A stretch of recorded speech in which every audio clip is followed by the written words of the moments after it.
পৃথিবীটা অতটা সহজ না যতটা আপনি ভাবেন।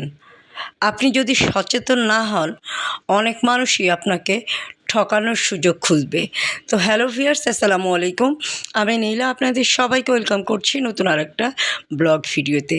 আজকের ব্লগ ভিডিওটাও একই রকম, প্রতিদিনের মতো কিছু কথা, কিছু গল্প আপনাদের সাথে শেয়ার করি। আমার প্রতিদিনের কার্যক্রম বা কিছু জমানো কার্যক্রম শেয়ার করতে করতে। তো কথাগুলো কেমন লাগে একটা কমেন্ট করে জানাতে পারেন, বা কথাগুলো ভালো লাগলে শেষ পর্যন্ত সাথে থাকতে পারেন।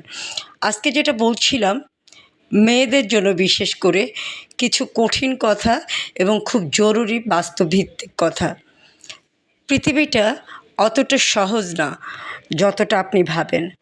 আপনি যদি সচেতন না হন, অনেক মানুষই আপনাকে ঠকানোর সুযোগ খুঁজবে।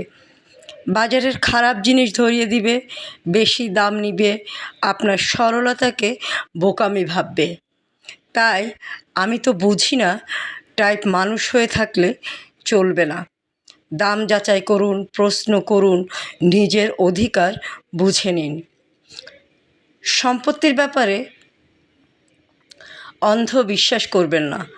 কষ্টের হলেও সত্যি, অনেক মেয়ে নিজের অধিকার থেকে বঞ্চিত হয় নিজের মানুষদের কারণেই। তাই বাবা অথবা স্বামী বেঁচে থাকতেই অন্তত জেনে রাখুন কোথায় কী আছে, কিভাবে নিজের অধিকার বুঝে নিতে হয়। আপনার সরলতা যেন কারোর লাভের কারণ না হয়। নিজের টাকার হিসাব নিজেই রাখুন। আপনি নারী মানেই ফিনান্সিয়াল অ্যাওয়ারনেস থাকবে না, এ ধারণা ভুল। কত টাকা আসে, কোথায় যায়, কিভাবে সেভ হয়, এসব জানা আপনারও দায়িত্ব। কারণ টাকা সম্পর্কে অজ্ঞ মানুষকে সবাই কন্ট্রোল করতে চায়। সোশ্যাল মিডিয়া দেখে নিজের জীবনকে ঘৃণা করবেন না। মানুষ ফেসবুকে পারফেক্ট মুহূর্ত দেখায়, পারফেক্ট জীবন না।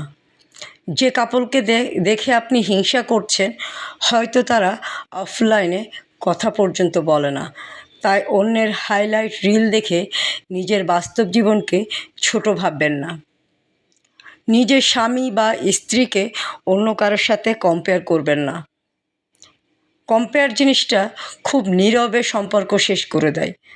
ওর হাজব্যান্ড এটা করে, বা ওর ওয়াইফ এরকম, তুমি পারো না, বা তুমি এরকম না। এই কথাগুলো একজন মানুষের আত্মসম্মান ধীরে ধীরে ভেঙে দেয়। রেসপেক্ট হারালে ভালোবাসাও ধীরে ধীরে হারিয়ে যায়। সব সিক্রেট সবার সাথে শেয়ার করবেন না। বেস্ট ফ্রেন্ড, আত্মীয়, এমনকি নিজের কাছের মানুষও সময়ের সাথে বদলে যেতে পারে। তাই বিবাহিত জীবন এর বিষয়গুলো সবার সাথে শেয়ার করবেন না, বা আড্ডার টপিক বানাবেন না। সব কথা সবাইকে বলতে হয় না। মানুষ যে কোনো সময় বদলে যেতে পারে, আর মানুষের ইমোশন চেঞ্জ হতে পারে। ইমোশন চেঞ্জ হয়ে গেলে মানুষ অনেক পরিবর্তন হয়ে যায়। তাই মানুষের ভিতরটা দেখে বা বাইরেরটা দেখে বিশেষ করে কোনো সিদ্ধান্ত নেওয়াটা ঠিক না। তো অনেক কথাই বললাম, একদম সারাদিনের কার্যক্রমে আজকে শুরু করেছি। দুপুরে রান্নাবান্না করলাম, রান্নাবান্না করে একটু ঘুরতে গেলাম। আসলে ঘুরতে যাওয়ারও খুব প্রয়োজন আছে। সম্পর্কগুলো ধরে না রাখলে সম্পর্ক থাকে না। সম্পর্কের যত্ন নিলে যে কোনো সম্পর্কই একটা মিষ্টি মধুর সম্পর্কে তৈরি হতে পারে। তো যাই হোক, অনেক কথাই বললাম। এখন সুন্দর কিছু শাড়ি দেখাবো। জীবনে যাই হোক না কেন, আপনি মেয়ে হলে অবশ্যই সুন্দর একটা শাড়ি পরবেন। আর এই শাড়িটা যেন হয় হাতের কাজের শাড়িগুলো আপনি আপনার আলমিরাতে অবশ্যই রাখবেন, এবং কোনো বিশেষ দিনে, বিশেষ সময়, বিশেষ মুহূর্তে সুন্দর একটা শাড়ি পরে নিজেকে প্রেজেন্ট করবেন। আপনি পৃথিবীর শ্রেষ্ঠ সুন্দর মানুষ, এটাই আপনি সবসময় মাথায় রাখবেন। আপনার বয়স যাই হোক, সব বয়সেরই একটা নিজস্ব সৌন্দর্য আছে।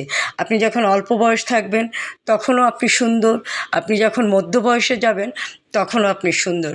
আপনি যখন বৃদ্ধ হয়ে যাবেন তখনও আপনি সুন্দর, এবং আপনি যতদিন বেঁচে থাকবেন আপনি একজন ভালো মানুষ, সুন্দর মনের মানুষ, একজন সুন্দর পারফেক্ট একটা মানুষ, যে মানুষটাকে সৃষ্টিকর্তা নিজে হাতেই সৃষ্টি করেছেন। তো যাই হোক, অনেক সুন্দর কিছু শাড়ি কিন্তু আমার পেজে পাচ্ছেন। আপনাদের প্রথমে যেটা করতে হবে, পেজটা ফলো করতে হবে, ভিডিওগুলো কেমন লাগে কমেন্ট করে জানাতে হবে, আর আমার ইউটিউব চ্যানেল অবশ্যই সাবস্ক্রাইব করে দিতে হবে। ইউটিউব চ্যানেলের নাম হচ্ছে স্বপ্নচূড়া, এবং আমার পেজ হচ্ছে অদ্রি ফ্যাশন অ্যান্ড লাইফস্টাইল। তো অনেক কথা বললাম, ভালো থাকবেন, সুস্থ থাকবেন, এবং সুস্থ সুন্দর থেকে সুন্দর একটা শাড়ি পরবেন। আল্লাহ হাফেজ, আসসালামু আলাইকুম।